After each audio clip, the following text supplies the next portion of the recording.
it sort of like triggers that wound, then it really comes to the surface. And sometimes it could be so overwhelming when it's not being processed in an integrated way, which is why we tend to suppress things like that. So after that session, we didn't jump right into another transmission the following week. Hi, good to see you. Um, we just had a little discussion and a little processing. Um, but so um, today is our third major transmission, and I was saying it's the third part of this trilogy where um, part one was our magical orientation and attunement, uh, rooting us into the earth of us through the land here that I personally steward, have cleared and tended to, and whose energetics I know completely. So that was a good start. Um, so we began moving from grounding into the earth upward. Part two, we moved up to the heart, deepening the process of awakening more of ourselves, right? Opening those heart chambers, letting things come to the surface, bringing up, impediments to be cleared. And that makes way for ascension and expansion. Part three will take us to the tiger's nest in Bhutan, in the Himalayan mountains above the Paro Valley, specifically in a cave there where Padmasambhava meditated in his eighth and most powerful emanation or expansion. He went through different expansions throughout his life. Each one had sort of like a different emanation and different aspects. This was his most powerful emanation. And so, why are we going here? Right? Why is this the third part of the trilogy? Well, why did Padmasambhava go here? That's an important thing to understand. For Padmasambhava, the landscape of the Himalayas wasn't just neutral terrain, wasn't just, landmarks and, you know, benign space, just physical space. Every mountain, lake, cliff face, um, cave, he understood to be alive, inhabited by spirits, um, elemental forces, energies that had been accumulating for centuries and sometimes eons and eons of time. Right? We experienced that in the first part of the trilogy, coming here to my land.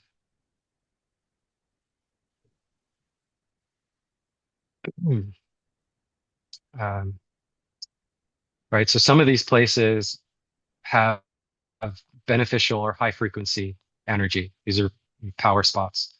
And so they hold, high order life force. Many areas are just neutral or, benign or just resonating at the base frequency of the earth and the collective. And many places then and now still, act were actively hostile and held low vibrational energy, um, dark entities. This is generally where like a war or a crime had been committed, or where land was inhabited by malicious or stuck entities, incarnate or unbodied. Right?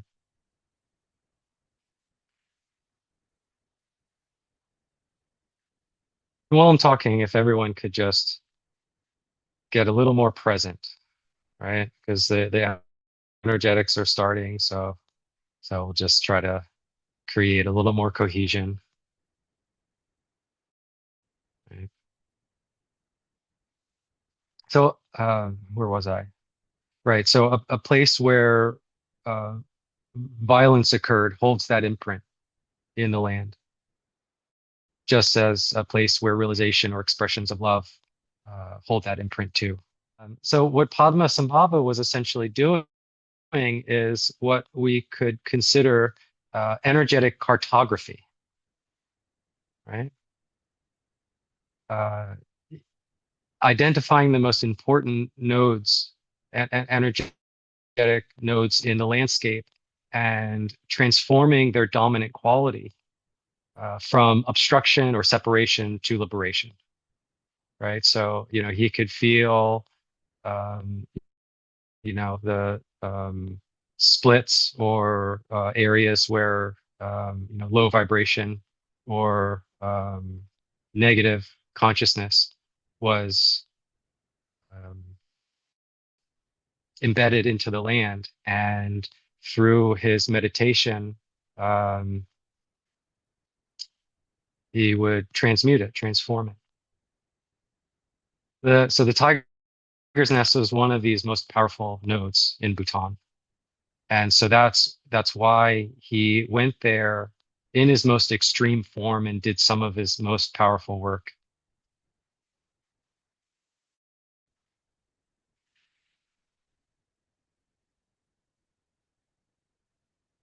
Okay.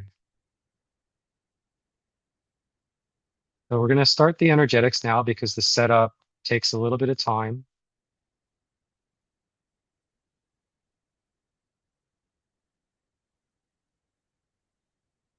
All right.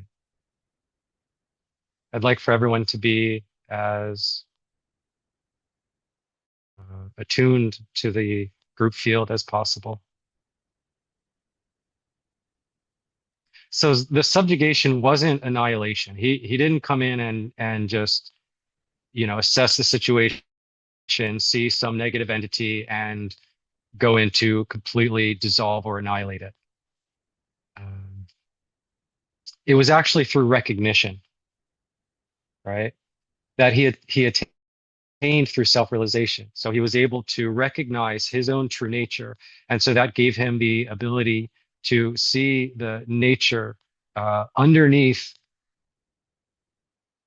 the land or the entity's confusion or aggression. And that recognition freed them, right? Opened them up to their own true nature to serve the greater whole rather than to obstruct it in separation.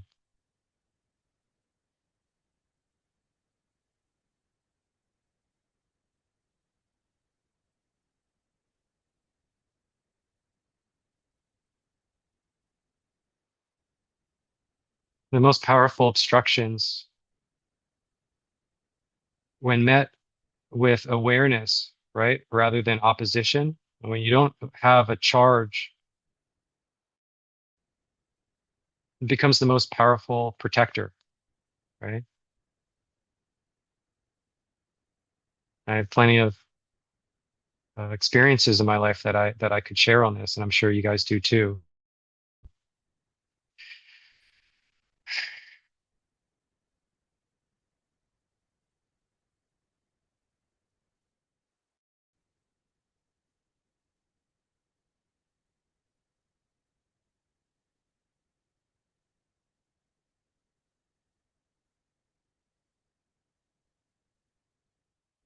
Today's not going to be a very long transmission. That's not to say it won't be a powerful one. All right. So, maybe I will walk us through a little bit of a setup just to get everybody a little more present, a little more aligned. Bring your awareness into your central vertical power current, run straight down through the crown chakra, down through the center vortices where the front and the back meet, right? Kind of just right in front of the spine. It drops all the way down into the earth. Breathing up through that channel. Don't forget your legs. Breathing up through the bottom of your feet, up through your central current. Breathing up past your crown chakra, right? Like up to the edges of the infinite universe and exhaling and coming all the way back down. We do this to bring all of our awareness into our central channel, right? This is our main power line between our higher selves and the earth. And if there's any parts of you that are off in a different time and place or dimension, ask and allow by spiritual law and your oversouls to bring any and all parts of you back into the present moment.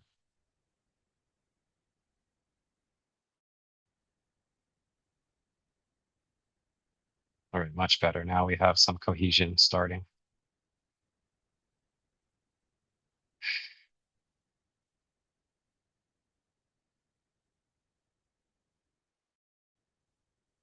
Grounding, centering, balancing, and aligning.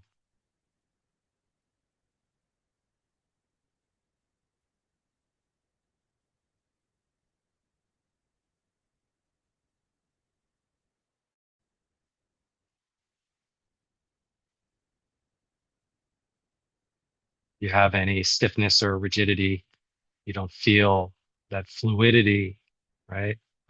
Of your energy moving and moving freely. You can shake it out a little bit, roll your shoulders, roll your wrists if you need to, right?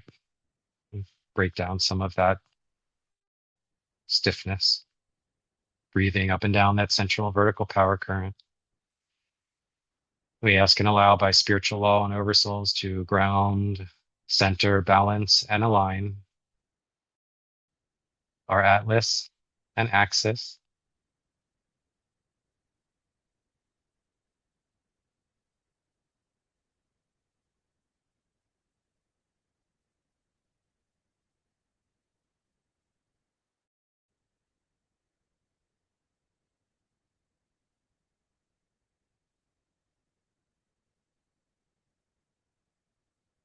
The earth of us.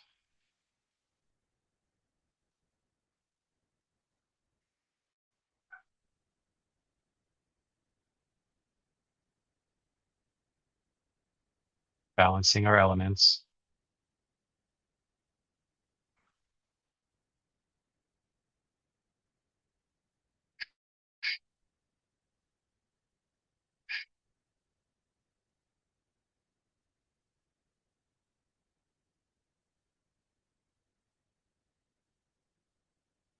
Bringing fire into balance. Man, overall, what an improvement. I mean, really, the progression with everyone is just so wonderful.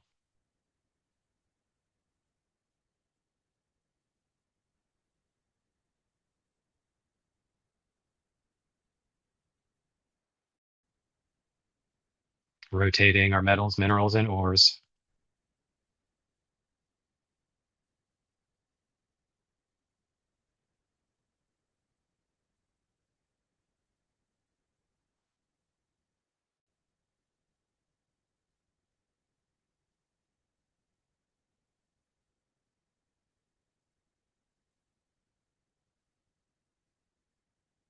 Take a moment for some of you to allow your nervous systems to relax.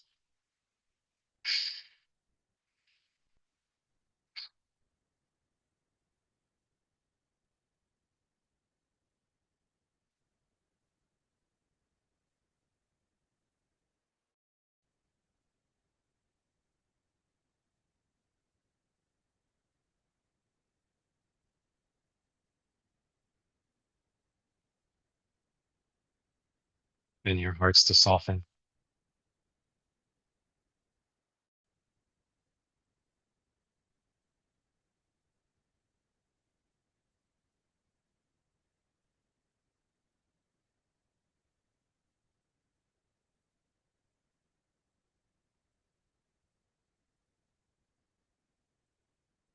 Enlightened awareness isn't fixed.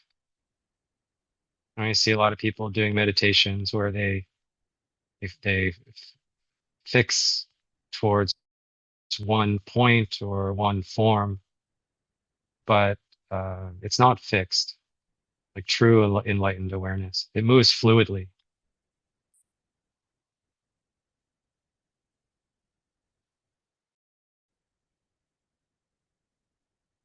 Gentle when gentleness serves. Fierce when fierceness serves.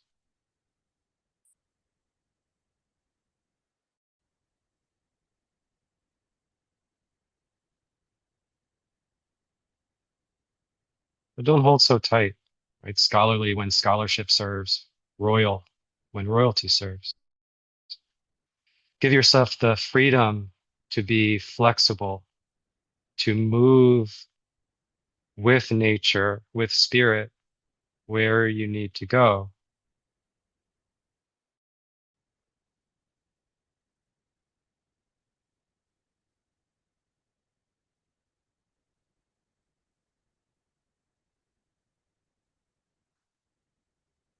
Making our way up the trail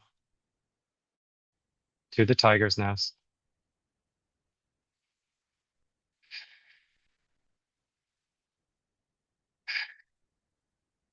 You feel tight in the upper chest. Just take a nice deep breath, slowly exhale.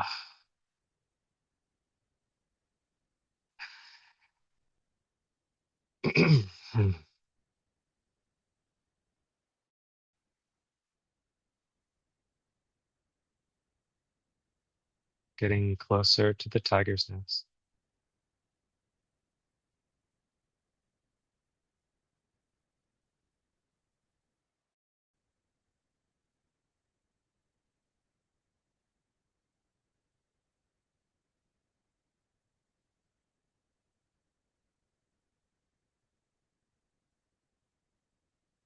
Some of you are still looking for that center. Let the mind relax.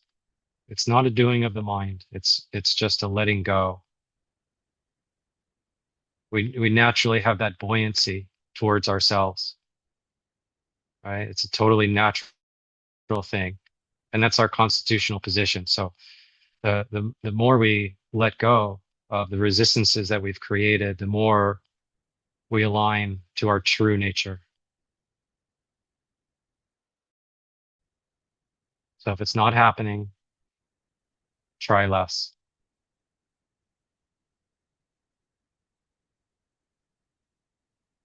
Stay in that central vertical power current.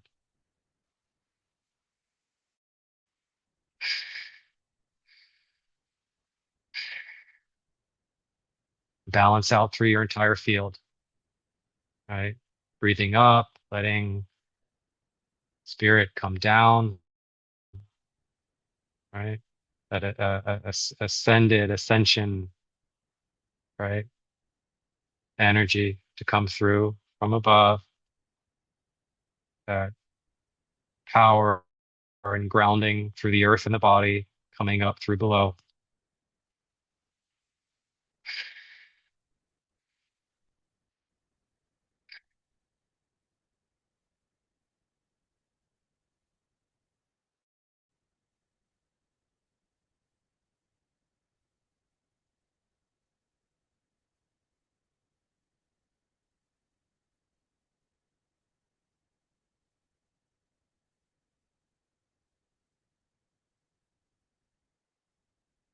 Balancing your fields out so you're not top heavy, right? So if your energy feels like it's a more above you than it is in, around, and below, just take a deep breath, relax, drop down, balance out, equalize.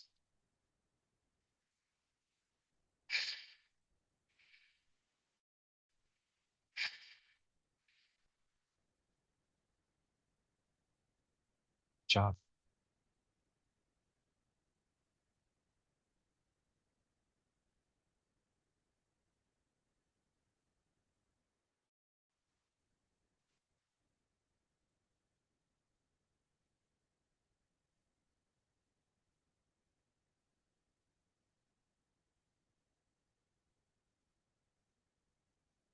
Things may start to intensify.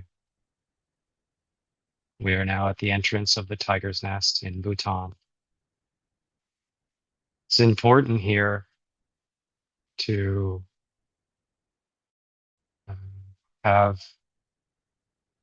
an emanation from our hearts of love and gratitude. Right? We've done this before, so bring in the vibration of a playful, loving gratitude in the heart center.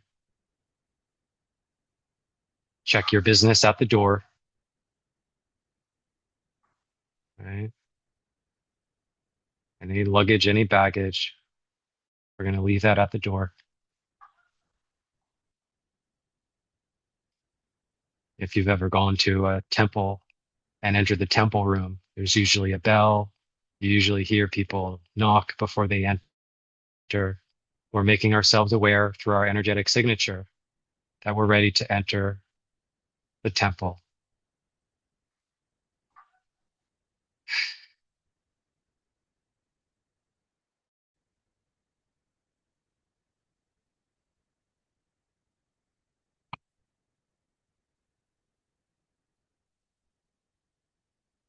Right? There's a sacredness here. And we're going to go in now and pay our respects in the temple room, but we're not going to stay in the temple room here.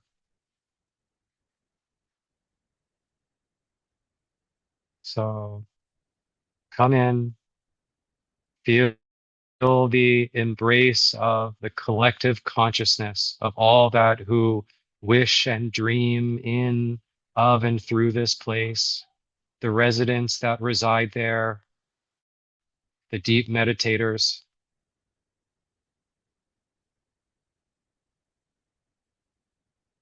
that honor and revere this place for what it is.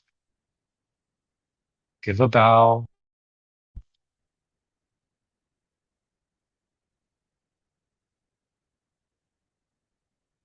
offer pranams,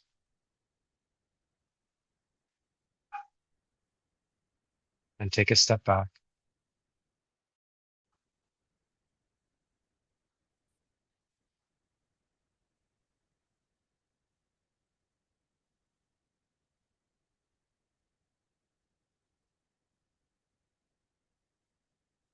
Coming out of the temple room to the left, there's a little corridor going down a staircase through a hall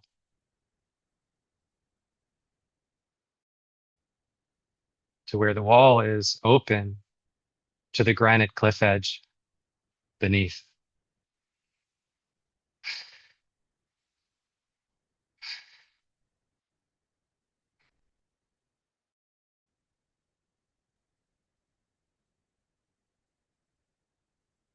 Letting go a little deeper,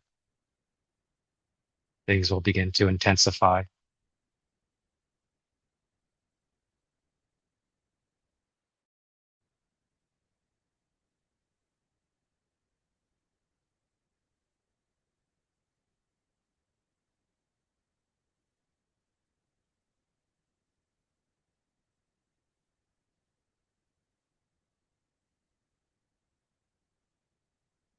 This is where Padmasambhava sat in meditation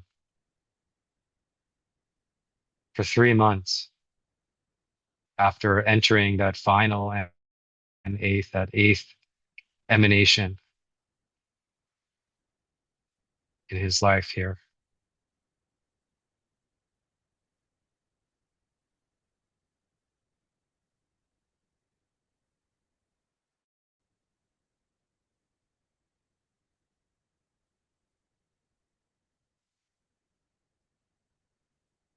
This is where he opened himself up to the full spectrum of reality.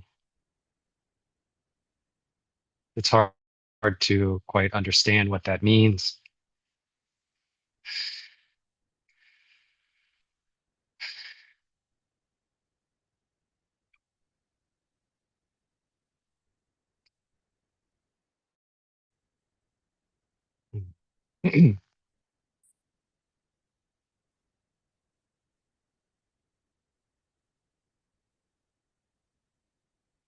We're going to drop in step by step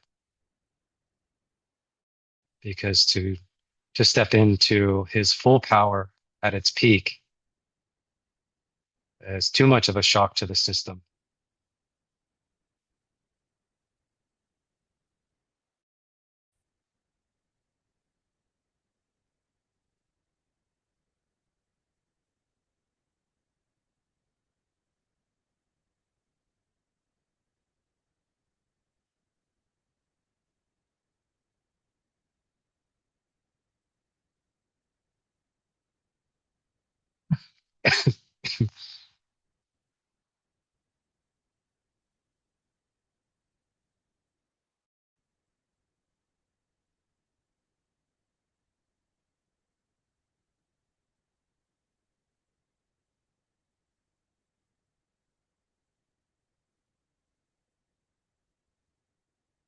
We'll be quiet for a moment or two.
It's like stepping up to absolute unpredictable chaos while maintaining total internal balance and alignment. If there was a way to describe that state of being, totally unchanging inside and complete adaptability externally, total adaptability,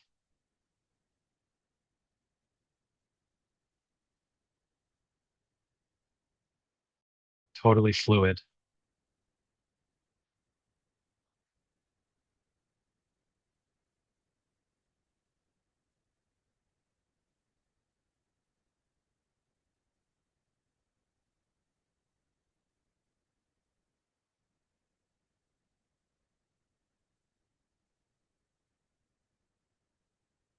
Listen to the sound. It's that high frequency, inaudible sound that penetrates your field. Attune to that.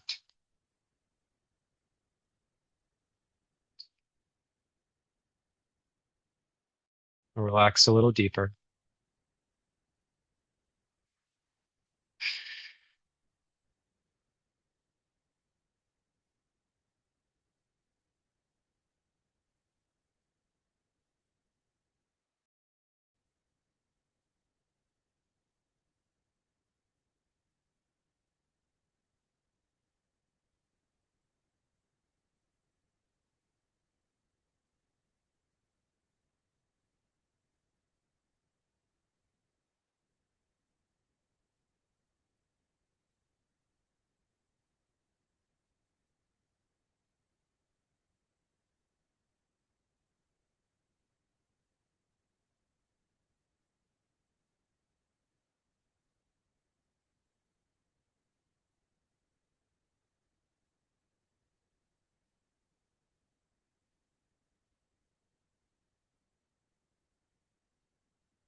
Steady full breaths.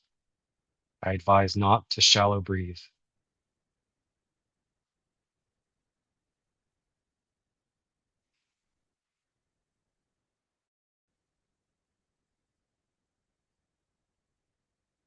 Padmasambhava taught us that our true nature is luminous and unobstructed, and every experience, however dark or ecstatic, is an opportunity for transformation.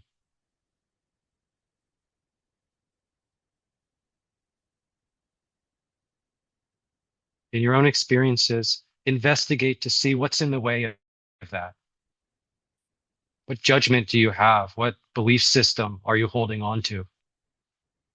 Those are our obstructions. He didn't teach a way out of this world. Understand that. He taught a way of being so fully in it that the boundary between the sacred and the ordinary simply dissolve. Right? That's why it feels like standing up to the void of the quantum field, the absolute unpredictable chaos of all and everything, while maintaining sovereignty, sanctity, the internal balance and alignment that is so powerful and powerfully aligned with your soul essence that it makes you the creator of all and everything. It makes you the element of transformation.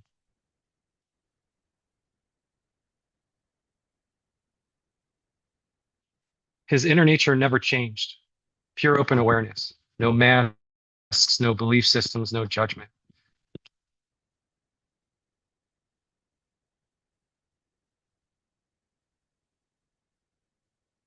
But his outer expression was infinitely adaptable.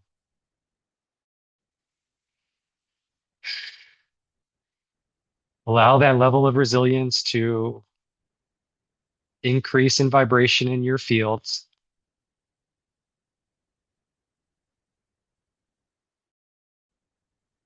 This will have a lasting impact.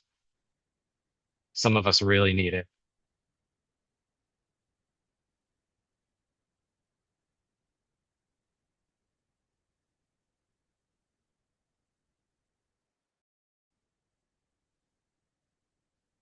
And we're going to drop in an octave or two deeper now.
This is a more fully integrated way of being for us, which is why it's the third part of this trilogy. It's that aspect of ascension coupled with a more pure heart and an anchoring into our being, into our bodies, into the earth.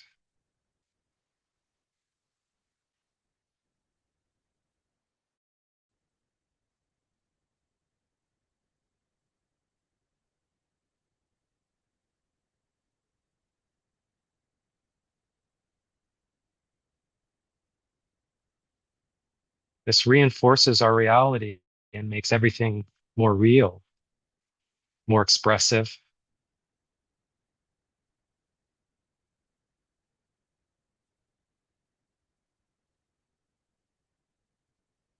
And it makes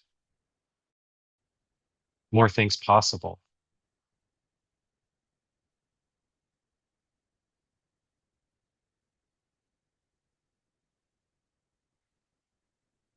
This would be a good point in the practice to dream, to ask, to wish.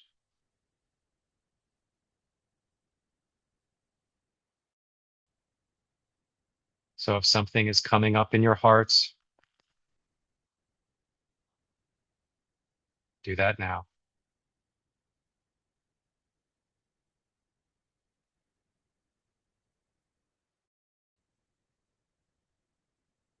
Ask yourselves, what is next?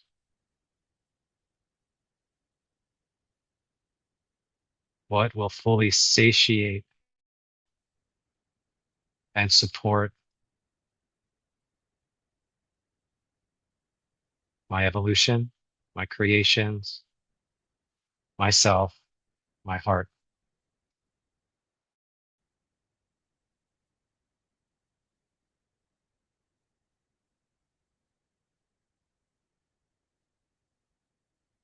Ooh, we got some good stuff coming up.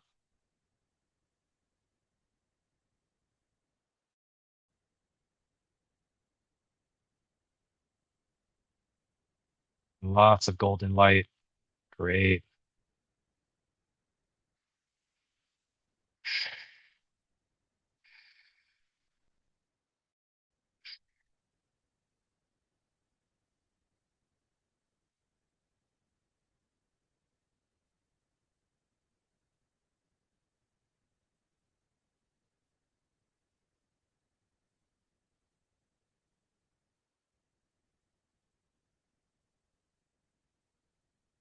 Take one more moment to finish your wish or your prayer,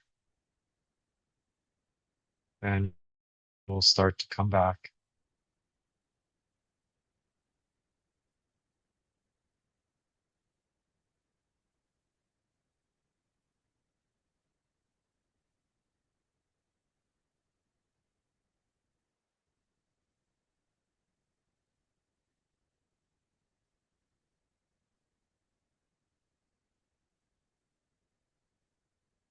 Take a couple deep breaths.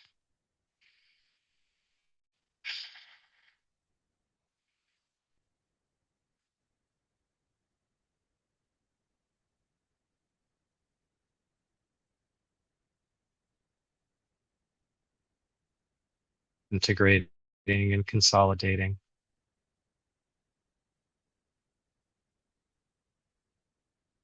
Pay attention to what's changed, what's different, how you feel in your mind and your body.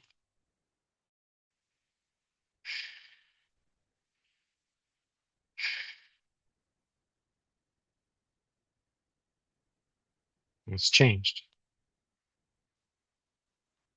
The tiger's nest is so important because it's not just historically significant.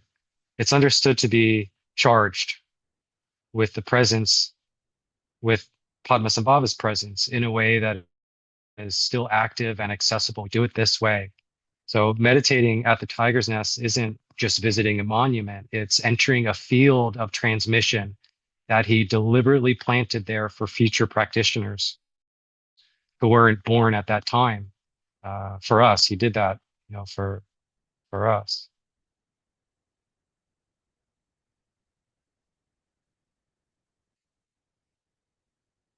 and many, many others. So that in the midst of total chaos, that we can remember who we are and in total sovereignty, stand in unity and transform reality.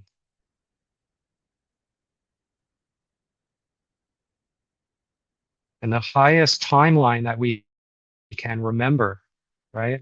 Highest vibrational reality that we can remember. And the more we do that collectively, the more impact it has on our reality.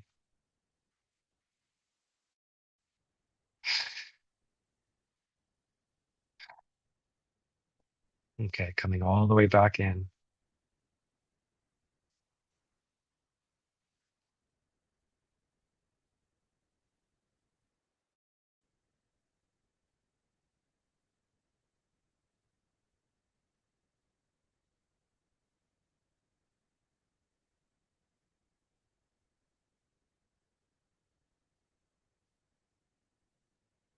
When you're integrating, it's like access so much power.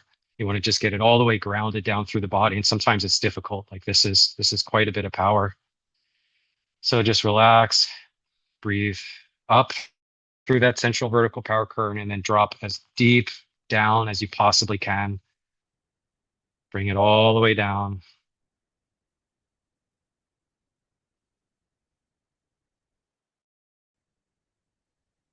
until you feel things stabilize.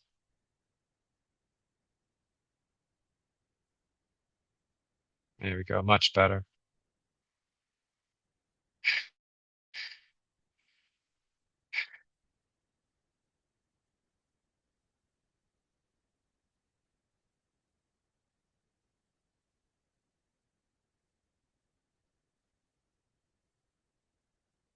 When you're ready, you open your eyes, wiggle your fingers and toes.